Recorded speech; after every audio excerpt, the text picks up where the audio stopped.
Our Old Testament reading for Good Friday comes from the 52nd and 53rd chapters of Isaiah. Behold, my servant shall act wisely. He shall be high and lifted up, and shall be exalted. As many were astonished at you, his appearance was so marred beyond human semblance, and his form beyond that of the children of mankind. So shall he sprinkle many nations. Kings shall shut their mouths because of him, for that which has not been told them they see, and that which they have not heard they understand. Who has believed what they heard from us, and to whom has the arm of the Lord been revealed? For he grew up before him like a young plant, and like a root out of dry ground. He had no form of majesty that we should look at him, and no beauty that we should desire him. He was despised and rejected by men, a man of sorrows and acquainted with grief. And as one from whom men hide their faces, he was despised, and we esteemed him not. Surely he has borne our griefs and carried our sorrows, yet we esteemed him stricken, smitten by God, and afflicted. But he was wounded for our transgressions. He was crushed for our iniquities. Upon him was the chastisement that brought us peace, and with his stripes we are healed.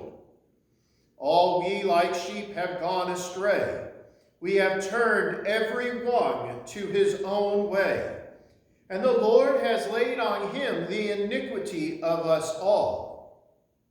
He was oppressed and he was afflicted, yet he opened not his mouth. Like a lamb that is led to the slaughter, and like a sheep that before its shearers is silent, so he opened not his mouth.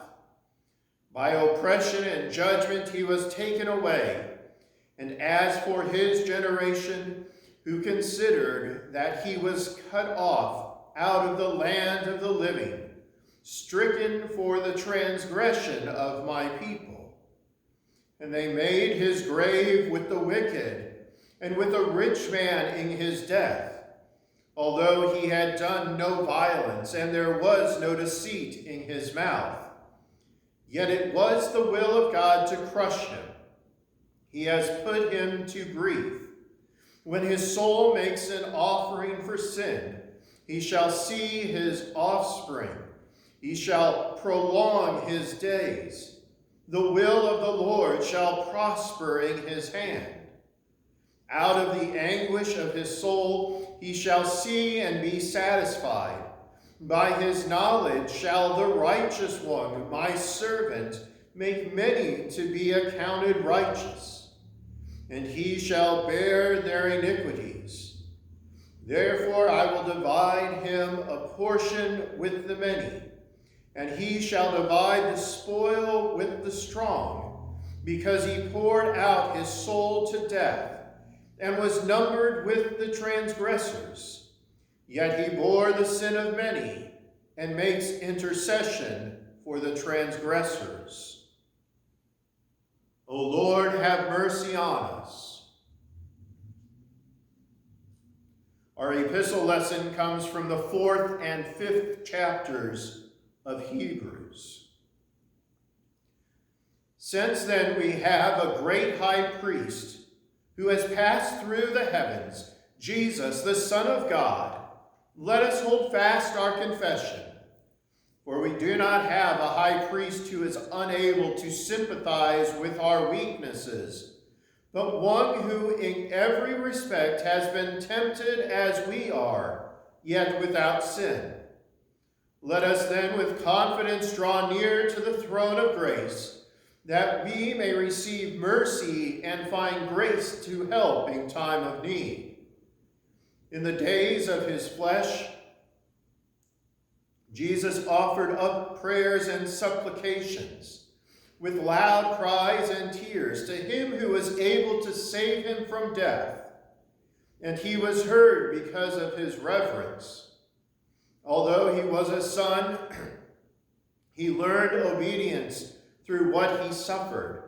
And being made perfect, he became the source of eternal salvation to all who obey him. O Lord, have mercy on us.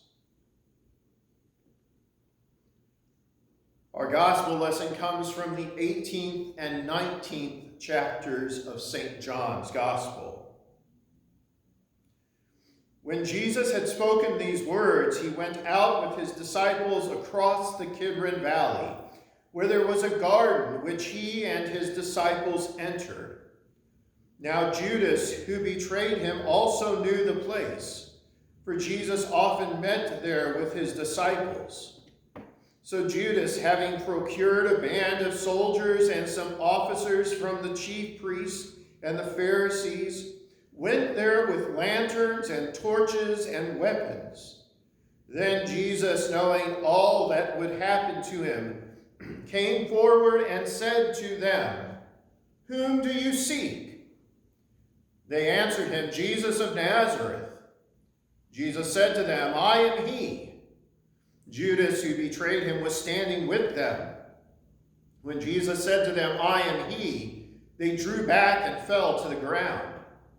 So he asked them again, "Whom do you seek?" And they said, "Jesus of Nazareth." Jesus answered, "I told you that I am he. So if you seek me, let these men go." This was to fulfill the word that he had spoken. "Of those whom you gave me, I have lost not one." Then Simon Peter, having a sword, drew it and struck the high priest's servant and cut off his right ear. The servant's name was Malchus. So Jesus said to Peter, "Put your sword into its sheath. Shall I not drink the cup that the Father has given me?" So the band of soldiers and their captain and the officers of the Jews arrested Jesus and bound him. First they led him to Annas, for he was the father-in-law of Caiaphas, who was high priest that year. It was Caiaphas who had advised the Jews that it would be expedient that one man should die for the people. Simon Peter followed Jesus, and so did another disciple. Since that disciple was known to the high priest, he entered with Jesus into the court of the high priest. But Peter stood outside at the door.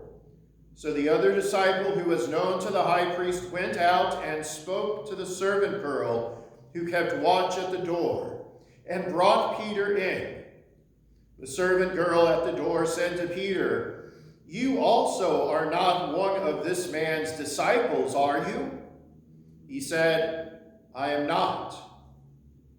Now the servants, they were standing and warming themselves, because it was cold. And Peter also was with them, standing and warming himself. The high priest then questioned Jesus about his disciples and his teaching. Jesus answered him, "I have spoken openly to the world. I have always taught in the synagogues and in this temple where all Jews come together. And I said nothing in secret. Why do you ask me? Ask those who have heard me what I said to them. They know what I said." When he said these things, one of the officers standing by struck Jesus with his hand, saying, "Is that how you answer the high priest?" Jesus answered him, "If what I said is wrong, bear witness about the wrong. But if what I said is right, why do you strike me?" Annas then sent him bound to Caiaphas the high priest. Now Simon Peter was standing and warming himself. So they said to him, "You also are not one of his disciples, are you?" He denied it and said, "I am not." One of the servants of the high priest, a relative of the man whose ear Peter had cut off, asked, "Did I not see you in the garden with him?" Peter again denied it, and at once a rooster crowed. Then they led Jesus from the house of Caiaphas to the governor's headquarters. It was early morning. They themselves did not enter the governor's headquarters, so that they would not be defiled, but could eat the Passover. So Pilate went outside to them and said, "What accusation do you bring against this man?" They answered him, "If this man were not doing evil, we would not have delivered him over to you." Pilate said to them, "Take him yourselves and judge him by your own law." The Jews said to him, "It is not lawful for us to put anyone to death." This was to fulfill the word that Jesus had spoken, to show by what kind of death he was going to die. So Pilate entered his headquarters again and called Jesus and said to him, "Are you the king of the Jews?" Jesus answered, "Do you say this of your own accord, or did others say it to you about me?" Pilate answered, "Am I a Jew? Your own nation and the chief priest have delivered you over to me. What have you done?" Jesus answered, "My kingdom is not of this world. If my kingdom were of this world, my servants would have been fighting, that I might not be delivered over to the Jews. But my kingdom is not from the world." Then Pilate said to him, "So you are a king?" Jesus answered, "You say that I am a king. For this purpose I was born, and for this purpose I have come into the world, to bear witness to the truth. Everyone who is of the truth listens to my voice." Pilate said to him, "What is truth?" After he had said this, he went back outside to the Jews and told them, "I find no guilt in him. But you have a custom that I should release one man for you at the Passover. So do you want me to release to you the king of the Jews?" They cried out again, "Not this man, but Barabbas." Now Barabbas was a robber. Then Pilate took Jesus and flogged him. And the soldiers twisted together a crown of thorns and put it on his head, and arrayed him in a purple robe. They came up to him, saying, "Hail, King of the Jews!" and struck him with their hands. Pilate went out again and said to them, "See, I am bringing him out to you, that you may know that I find no guilt in him." So Jesus came out, wearing the crown of thorns and the purple robe. Pilate said to them, "Behold the man!"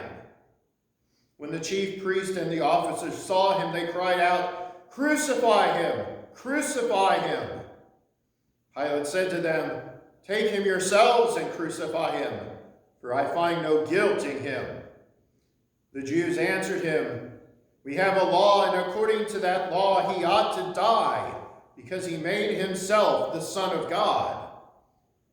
When Pilate heard this statement, he was even more afraid. He entered his headquarters again and said to Jesus, "Where are you from?" But Jesus gave him no answer. So Pilate said to him, "You will not speak to me? Do you not know that I have authority to release you and authority to crucify you?"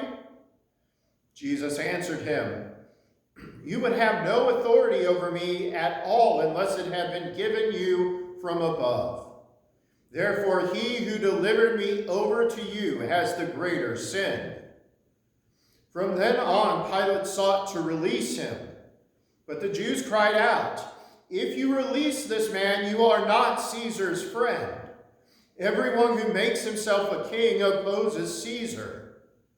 So when Pilate heard these words, he brought Jesus out and sat down on the judgment seat at a place called the Stone Pavement, and in Aramaic, Gabbatha. Now it was the day of preparation of the Passover. It was about the 6th hour.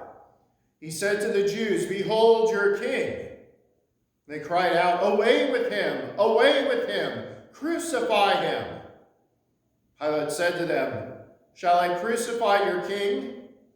The chief priests answered, "We have no king but Caesar." So he delivered him over to them to be crucified. So they took Jesus, and he went out, bearing his own cross, to the place called the Place of a Skull, which in Aramaic is called Golgotha. There they crucified him, and with him 2 others, one on either side, and Jesus between them. Pilate also wrote an inscription and put it on the cross. It read, "Jesus of Nazareth, the King of the Jews." Many of the Jews read this inscription, for the place where Jesus was crucified was near the city, and it was written in Aramaic, in Latin, and in Greek. So the chief priest of the Jews said to Pilate, "Do not write the King of the Jews, but rather, this man said, 'I am King of the Jews.'" Pilate answered, "What I have written, I have written." When the soldiers had crucified Jesus, they took his garments and divided them into 4 parts, 1 part for each soldier, also his tunic. But the tunic was seamless, woven in one piece from top to bottom. So they said to one another, "Let us not tear it, but cast lots for it, to see whose it shall be." This was to fulfill the scripture which says, "They divided my garments among them, and for my clothing they cast lots." So the soldiers did these things. But standing by the cross of Jesus were his mother and his mother's sister, Mary the wife of Clopas, and Mary Magdalene. When Jesus saw his mother and the disciple whom he loved standing nearby, he said to his mother, "Woman, behold your son." Then he said to the disciple, "Behold your mother." And from that hour the disciple took her to his own home. After this, Jesus, knowing that all was now finished, said, to fulfill the scripture, "I thirst." A jar full of sour wine stood there. So they put a sponge full of the sour wine on a hyssop branch and held it to his mouth. When Jesus had received the sour wine, he said, "It is finished." And he bowed his head and gave up his spirit. Since it was the day of preparation, and so that the bodies would not remain on the cross on the Sabbath, for that Sabbath was a high day, the Jews asked Pilate that their legs might be broken and that they might be taken away. So the soldiers came and broke the legs of the first and of the other who had been crucified with him. But when they came to Jesus and saw that he was already dead, they did not break his legs. But one of the soldiers pierced his side with a spear, and at once there came out blood and water. He who saw it has borne witness. His testimony is true, and he knows that he is telling the truth, that you also may believe. For these things took place that the scripture might be fulfilled. Not one of his bones will be broken. And again, another scripture says, "They will look on him whom they have pierced." After these things, Joseph of Arimathea, who was a disciple of Jesus, but secretly for fear of the Jews, asked Pilate that he might take away the body of Jesus. And Pilate gave him permission. So he came and took away his body. Nicodemus also, who earlier had come to Jesus by night, came bringing a mixture of myrrh and aloes, about 75 pounds in weight. So they took the body of Jesus and bound it in linen cloths with the spices, as is the burial custom of the Jews. Now in the place where he was crucified, there was a garden, and in the garden a new tomb in which no one had yet been laid. So because of the Jewish day of preparation, since the tomb was close at hand, they laid Jesus there. O Lord, have mercy on us.